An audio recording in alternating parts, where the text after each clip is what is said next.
দেশে হাসপাতালে চিকিৎসাধীন বিএনপি চেয়ারপারসন খালেদা জিয়ার শারীরিক পরিস্থিতি বিদেশে নেওয়ার মতো অবস্থায় নেই বলে জানিয়েছেন দলের মহাসচিব মির্জা ফখরুল ইসলাম আলমগীর।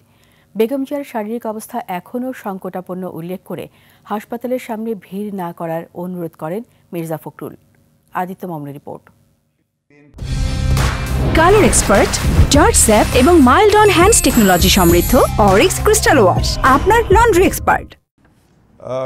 সাবেক প্রধানমন্ত্রী বেগম খালেদা জিয়ার শারীরিক অবস্থা নিয়ে গুলশানী বিএনপি চেয়ারপারসনের রাজনৈতিক কার্যালয়ে এই সংবাদ সম্মেলন। বেগম জিয়ার বর্তমান অবস্থা, চিকিৎসা সহ সার্বিক চিত্র তুলে ধরেন বিএনপির মহাসচিব মির্জা ফখরুল ইসলাম আলমগীর। সম্পর্কে আপনাদেরকে আমি অবহিত করব। খালেদা জিয়ার অবস্থা সংকটাপন্ন উল্লেখ করে মির্জা ফখরুল কথা বলেন মেডিকেল বোর্ডের সিদ্ধান্ত ও বিদেশে নেওয়া প্রসঙ্গে। আমেরিকার জন হপকিন্স এবং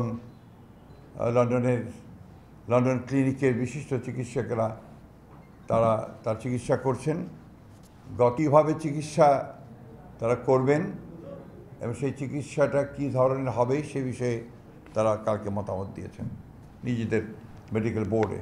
এভার কেয়ারের চিকিৎসা চললেও বিদেশে নিতে যা যা করা দরকার তাও করা হচ্ছে। তার এখন যে শারীরিক অবস্থা, সে অবস্থায় তাকে বিদেশে নেওয়ার মতো কোনো শারীরিক অবস্থা নেই। শারীরিক অবস্থা আল্লাহ অশেষ রহমতে যদি স্টেবল হয় তখন চিন্তা করে দেখা হবে যে তাকে বিদেশে নেওয়া সম্ভব হবে কিনা। তবে বিদেশে নেওয়ার জন্য যে প্রয়োজনীয় বিষয়গুলো রয়েছে, আপনার ভিসা, অন্যান্য দেশের সঙ্গে যেসব দেশে যাওয়ার সম্ভব হতে পারে সেসব দেশের সঙ্গে যোগাযোগ করা এবং এর অ্যাম্বুলেন্সের ব্যাপারগুলো নিয়ে যথেষ্ট আলোচনা হয়েছে এবং সেগুলোর মোটামুটি কাজ এগিয়ে আছে। হাসপাতালে ভিড় না করার অনুরোধ করেন মির্জা ফখরুল।